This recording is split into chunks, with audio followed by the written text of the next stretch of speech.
Bisaya dito, taas ang kamay. Kamo mga Bisaya, panguli na mo. Dungag-dungag lang kaguot diri sa Manila. Uwi na kayo sa inyo, maluwag pa ang bukid. Ha? Taga dito na kayo? Dito na kayo nag-asawa? Dito na kayo nagkaapo? Okay, sige. Eh kung dito na yung bago yung tirahan, okay lang. At least kapitbahay kayo ng CDA. Dahil mahal kayo ng CDA. Dati akong barangay official. Bago ako napunta ng Malacanang at bago ako napunta ng CDA. Kaya alam ko trabaho ng kagawad. Ang unang trabaho ng kagawad, yun ang pinakamalakas magdasal. Pinaka-madasalin na tao sa barangay ang kagawad. Lalo na ang first kagawad. Dahil kung mamatay ang kapitan, siya ng kapitan. Totoo ba niya? Yung unang kagawad, sige lang dasal. Para kung mamatay si chairman, di siya ng chairman. Tapos yung susunod, yun na naman ang magdasal. Kaya yung pinakahuli na kagawad, kaya pag mag-outing ang mga barangay official, kadalasan ang naiiwan ang huling kagawad. Nagdadasal sila na mabagsak yung aeroplano, mahulog yung bus sa bangin. Jesus, alam ko yan. Ay, hindi daw sabi ni kagawad. Barangay Immaculate Conception, mahal kayo ng CDA. Kaya kayo ang napili namin na benepisyaryo dahil hindi sa malapit, dahil kabarangay tayo. Kapamilya, kapuso, kapatid. Kasama sa kooperatiba. Kasangga. Ngayon, sana mapansin nyo rin o may pasok sa isipan nyo kung gaano ka-importante o gaano kahalaga at gaano ka-ganda ang magiging miyembro ng isang kooperatiba. Kaya kagawad, kung mayroon kayong pagkakataon, magtayo kayo ng kooperatiba. Okay?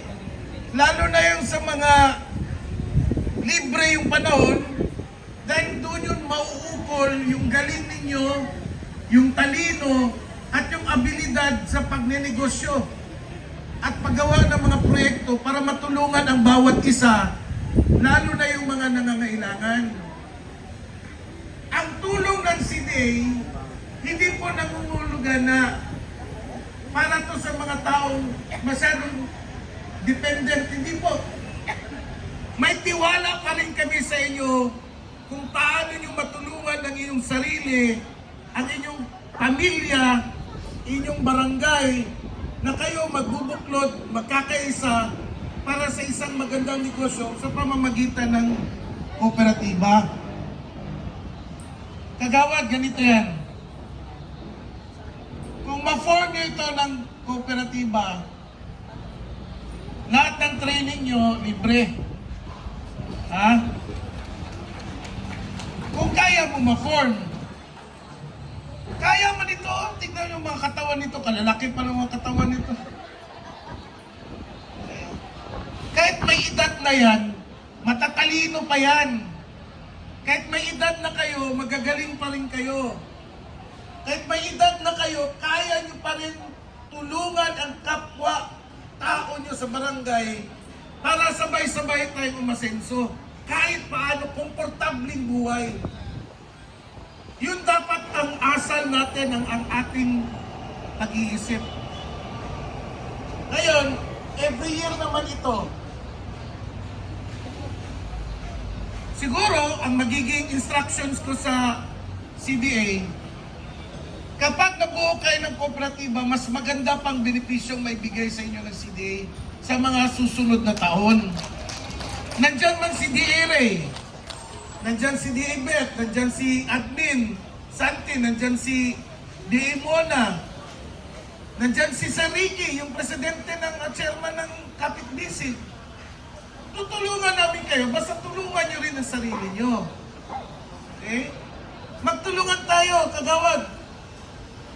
Pag naging co-op mo ito, ikaw nang sunod kapitan.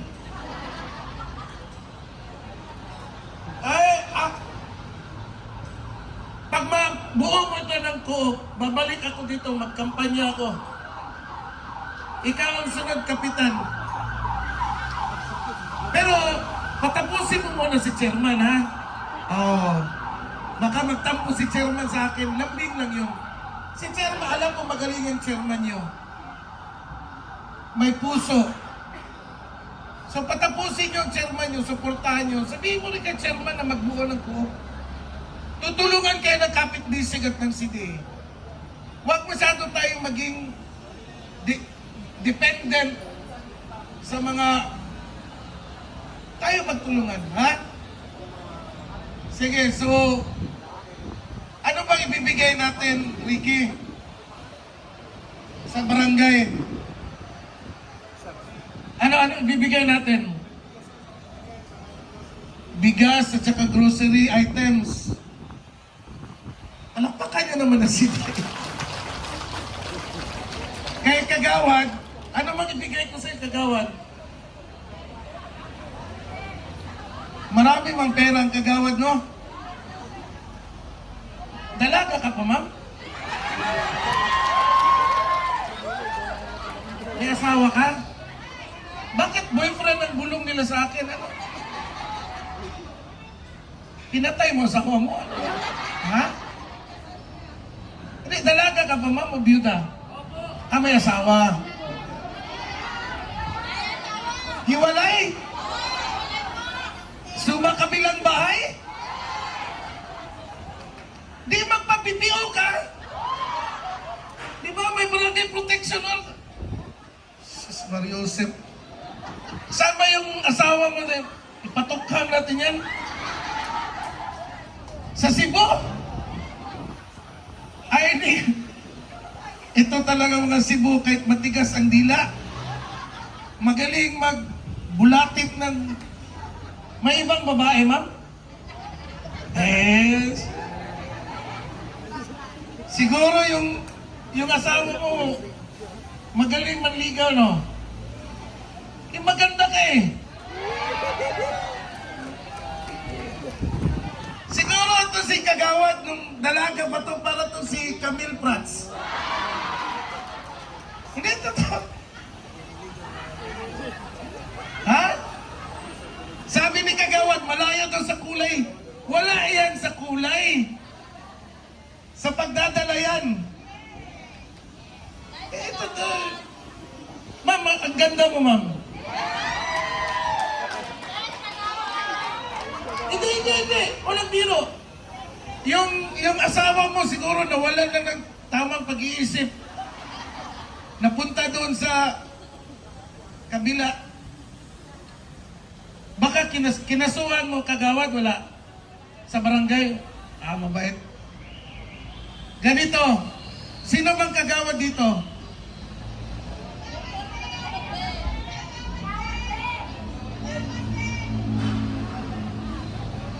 Dalawang kagawad, si Kagawad Bel Salas. Ma'am, maganda din sa kagawad, oh. Parang si Christine Hermosa. Believe ako sa mga kagawad dito, magaganda. Kung alam ko lang, dito na lang ako tumira sa Immaculate Conception. Marami mga magaganda dyan, no? Ilan ang barangay tanod? Barangay pulis? 30?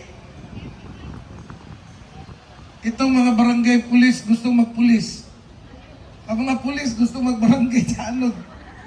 Ay, nako. Kwento ko lang sa inyo yung buhay ko sa barangay. Kabisado ko yan. Patagal ako sa barangay.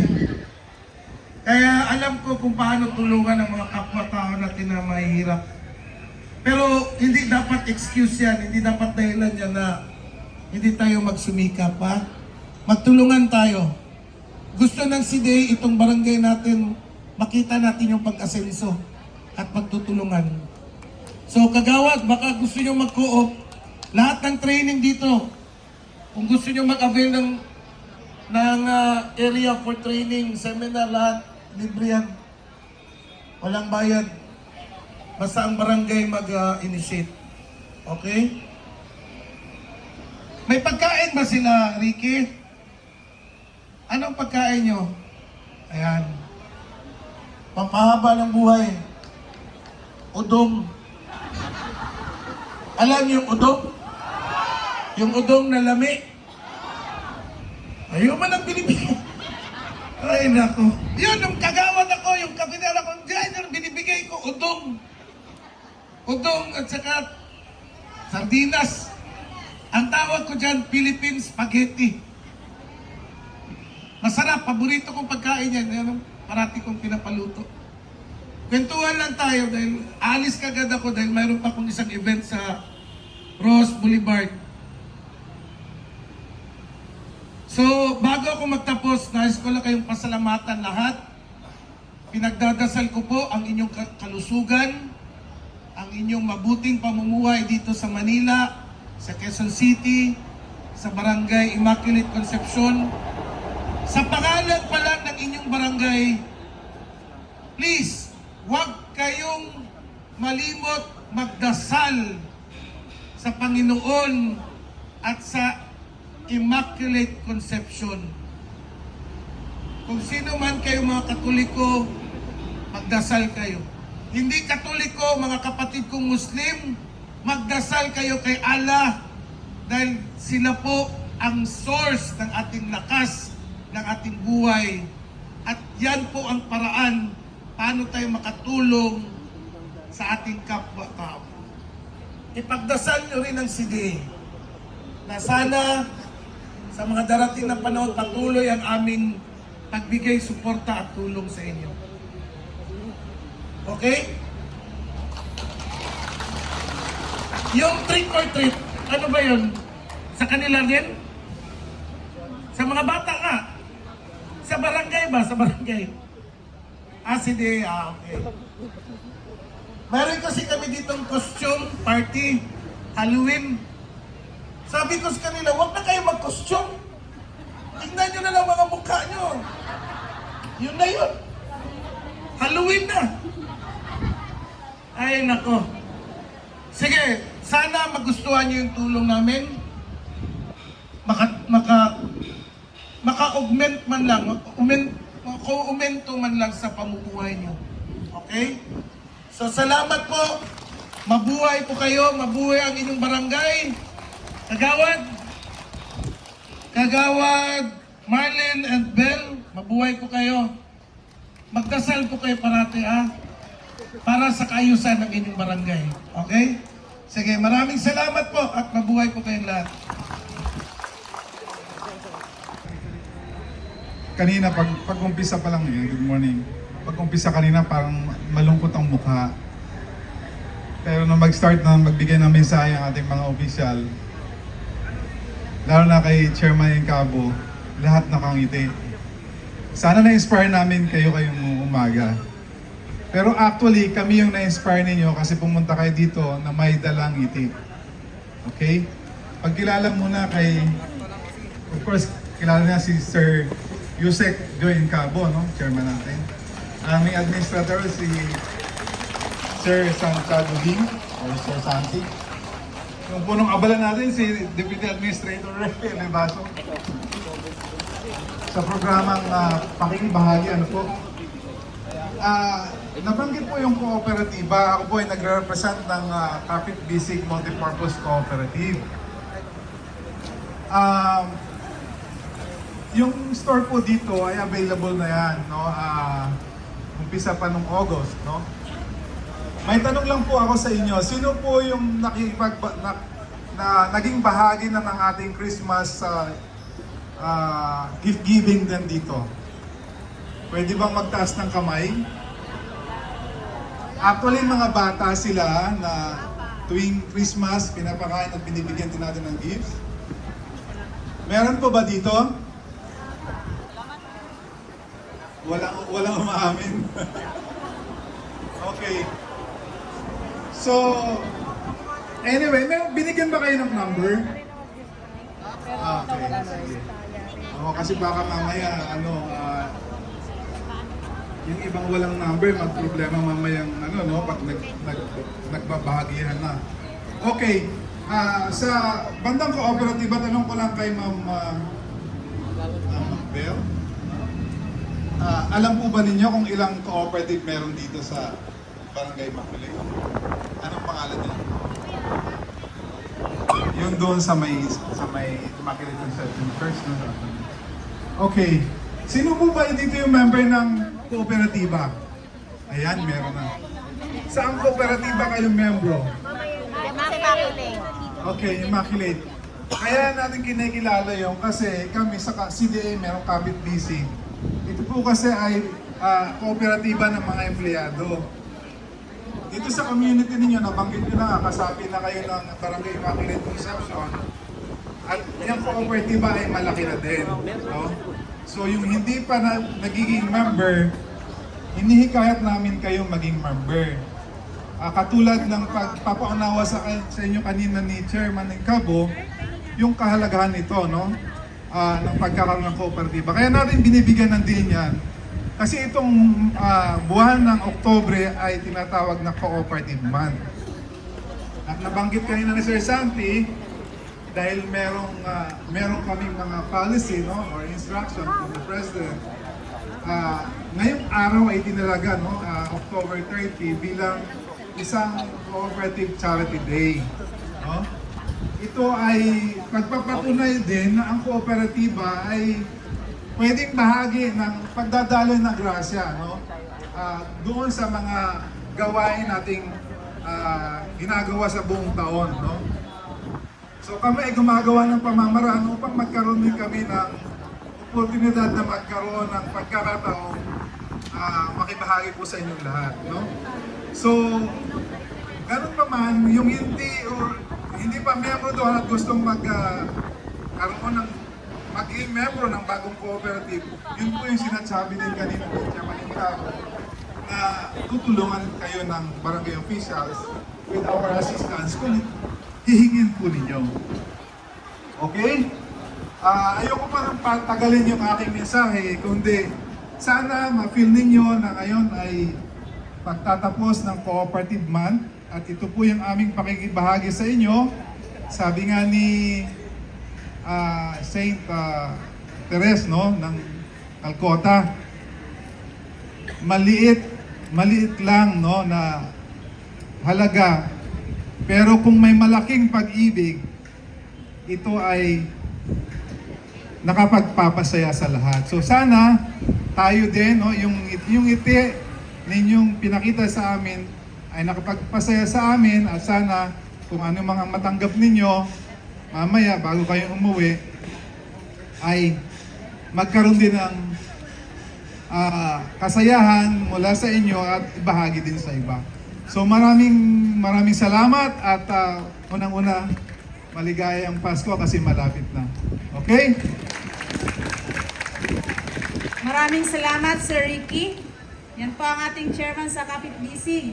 Nga pala, pakpak mga barente!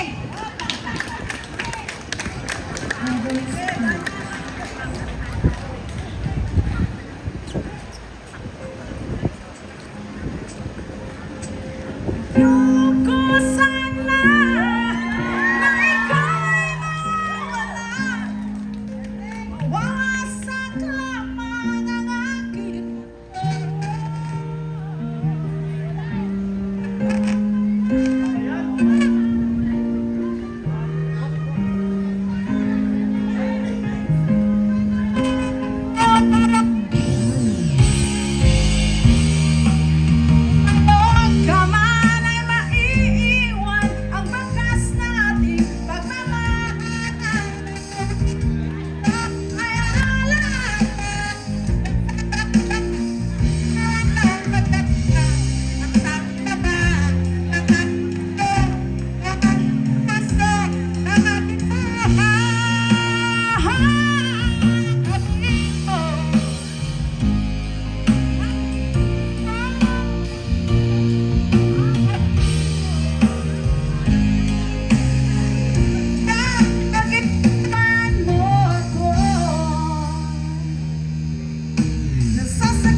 Si Sir Virgilio Agna.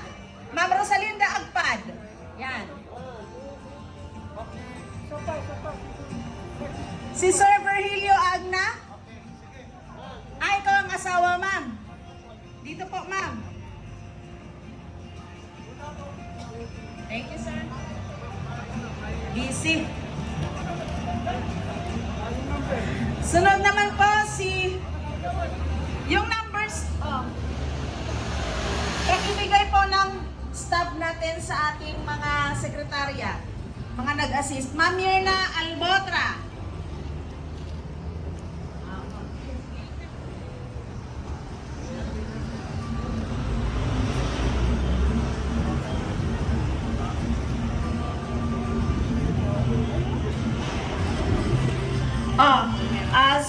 Sige po. Si Sir Romy Alcaraz. Halika, sir. Come to mama.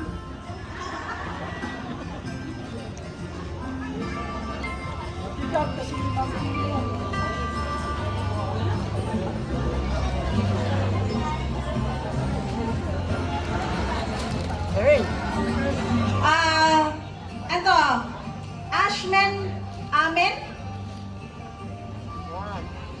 Ashman Amen. Asan to? Asan na?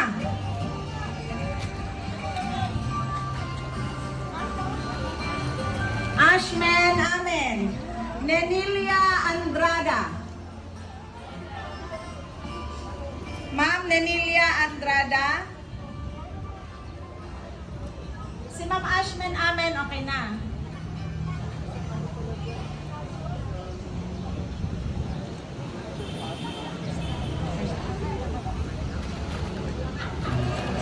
Nenilia Andrada.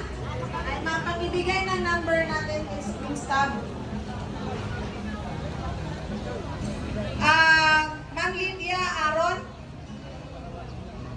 Saan po si Ma'am Lydia Aron? Kay Sir Choi po, ang mga staff. Ma'am Lydia Aron. Lydia Aron. Ma'am Mirna Osente.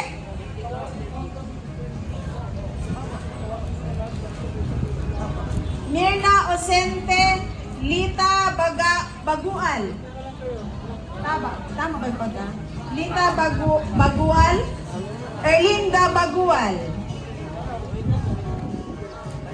Si Ma'am Gloria Bombase.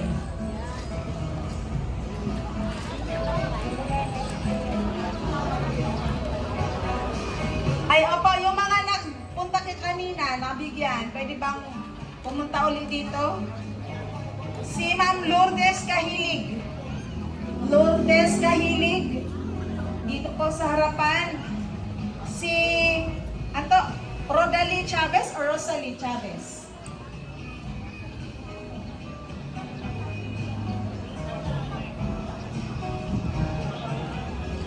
Jose de Guzman. Sir Jose de Guzman. Tapos, tinatawagan din po natin si Ma'am Telma de Mesa. Telma de Mesa. Hilda del Rosario. Teresita de la Cruz. Yung mga nabigyan po kanina, pwedeng bumalik tayo dito.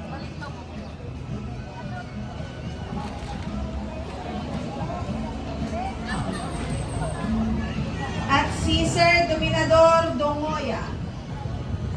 Teresita de la Cruz. Diyan po, ma'am.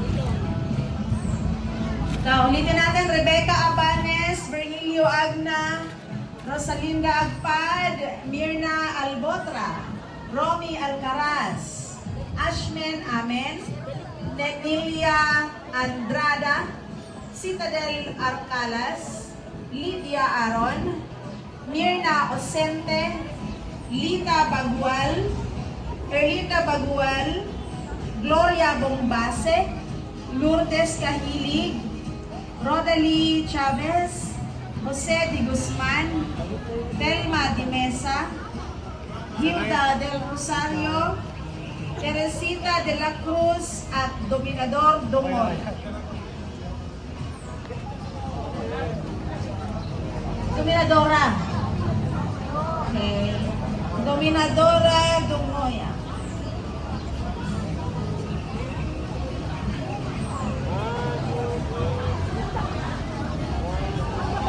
Ito po ay handog ng Kapit Bisig Multipurpose Cooperative at ng Cooperative Development Authority. Maraming salamat, LV. Magandang umaga po sa ating lahat. Maganda po ba talaga ang ating umaga? Maganda po ba? Maraming salamat sa inyo, aming mga kabarangay, no? Magkapitbahay lang po tayo dito sa Barangay Immaculate Conception. Alam niyo po, natutuwa po kami dito sa CDA at kayo po ang aming mga bisita ngayong araw na to. Sabi po nila, anumang bagay na ginawa po sa atin, maliit man o malaki, basta nakapagbibigay po sa atin ng tuwa at galak, yan po ay maituturing natin biyaya, blessing mula sa Panginoon. Tama po? So, nagpapasalamat po tayo sa Diyos at binigyan po niya tayo ng pagkakataon na maidaos po natin ang gawain ito. No? So, sa amin po dito sa CDA, kami po ay humihingi ng inyong panalangin na sana po ay lagi po din kaming bigyan ng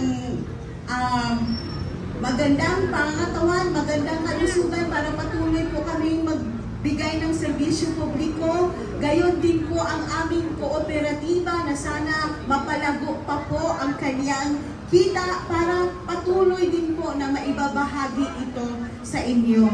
So, idalangin po natin na tuloy-tuloy po ang gawain ito para isang beses man lang sa isang taon or madagdagan pa, magkikita-kita po tayo dito, magsasama-sama tayo dito sa aming opisina. So maraming salamat sa inyong pagdinig sa aming imbitasyon na pumunta ngayon at naway maging masaya po kayo sa biyayang natanggap ninyo ngayong umaga.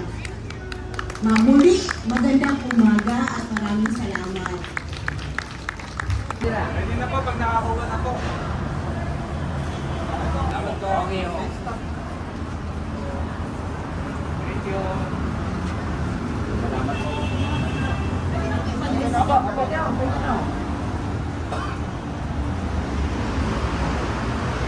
stop.